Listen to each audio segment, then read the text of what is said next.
Good morning and welcome to the CPS Test Garden. Today I wanted to talk about decision making in your fall garden. If you're like me, you have a really hard time letting things go, especially plants when they seem like they still have a chance. So I wanted to talk through 3 different ways to determine what to leave and what to take away. So the 3 guidelines that I have for you about the decision making in your gardens is number 1, what do you want to teach? Number 2, what is kind of like ugly or gives you a little bit of a like yuck factor. And then the 3rd one is what space do you need for the next growing season? So we can go through each of those. The first one, just talking about like, what do you want to teach? There's so many different things that you can teach about in the garden. Perhaps you want to teach about seed cycles, which means then you may want to let a plant go to seed. So if you look at, we have cilantro here.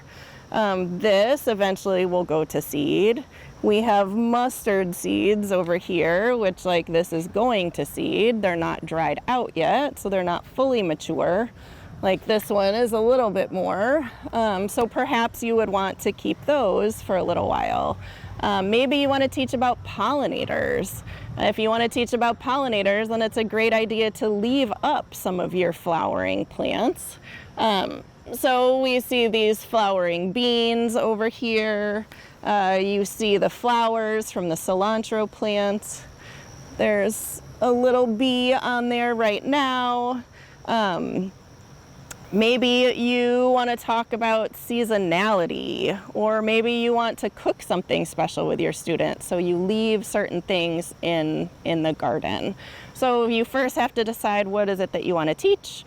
Secondly, kind of this like ugh factor or yuck factor, or just like, okay, you're done now. We have cucumber plants over here that are not looking great. You still can kind of find like some little cucumbers on them, like this one here. But it's not looking great, and the growth is going to slow down. Same with your tomatoes, so it might be time to let them go. Another one is like if you're seeing a lot of pests. So if you look over here, these are our some of our brassicas. These are covered right now in aphids. All of that powdery stuff is actually like a lot of aphids infesting. And you can see like some of our cabbage white caterpillars are on here. And one of the things that they do is that they really weaken the plant. And once the plant is weak, then that's a great opportunity for aphids to move in. And aphids aren't harmful. They're one of those pests that you don't have to worry that much about. You can wash them off before you eat them, but like that's a little too much. So I'm going to get rid of those today. Also, if anything is diseased, like you really immediately want to pull those things out.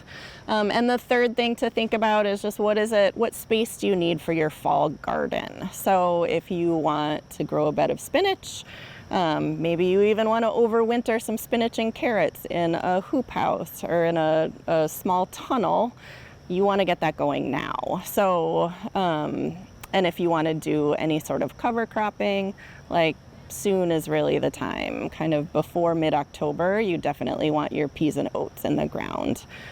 So those are the 3 criteria that I'm using this year, and I hope this helps you make some decisions.